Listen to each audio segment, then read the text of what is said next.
ఒక మాట చెప్తా మీ అందరికీ. వీళ్ళు ఎవరెవరైతే ఈ ఈ తీన్మార్ మల్లన్న మీద ఆరోపణ చేసిరో వీళ్ళందరూ డీటెయిల్ రాసి పెట్టుకోండి. 27 తారీఖు తర్వాత వాళ్ళకి సినిమా ఎట్లుంటుందో నేను చూపిస్తా. వాళ్ళ సినిమా కథ ఏంది, వాళ్ళు ఏం చేయబోతా ఉన్నారు, ఏం చేసిరు, వాళ్ళ వ్యవహారం ఏందనేది కంప్లీట్గా ఆ సినిమా చూపిస్తాను. నేను అభ్యర్థిగా ముందుకు పోతా ఉన్నా. నేను ప్రజలు ఓటర్లను కలుస్తా ఉన్నా. అయితే ఎవడెవడైతే ఫేక్ చేసిండో ఆ ఫేక్ సంబంధించి డైరెక్ట్ క్యూ న్యూస్ లైవ్ టీమే వాళ్ళ స్టూడియోకి పోతుంది.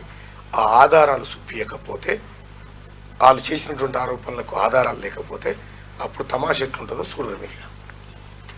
వాళ్ళు ఎవరు చెప్పి మాట్లాడు. థ్యాంక్ యూ సో మచ్ అన్న, మీకు సపోర్ట్ చేస్తున్నందుకు. అంటే ఒకటి వాళ్ళు నమ్ముకుంది ఇదే, ఈ చీటింగ్ వ్యవస్థను, ఈ చీటర్లుగా వ్యవహరించి కేసీఆర్ కుటుంబానికి ఉన్న చీటర్ వ్యవస్థ, లంగా లఫంగాయన్ని ఇప్పుడు అప్లై చేస్తూ ఉంటారు. మేధావులు అన్న పట్టభద్రులు పోయినసారి జరిగిన పొరపాటు ఈసారి జరగనివ్వరు.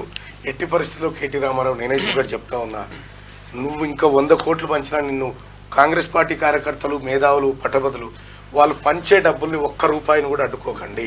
సజావుగా ఓటర్లకు పోయేటట్టు చేరనివ్వండి.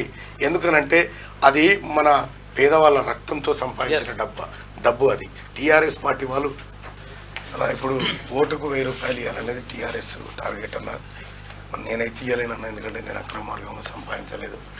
నిజంగా ఓట్లు కొని పదవి సంపాదించేటువంటి పదవి అయితే నిజంగా నాకు ఆ పదవి వద్దన్నా. చెప్పండి ఏమంటారు?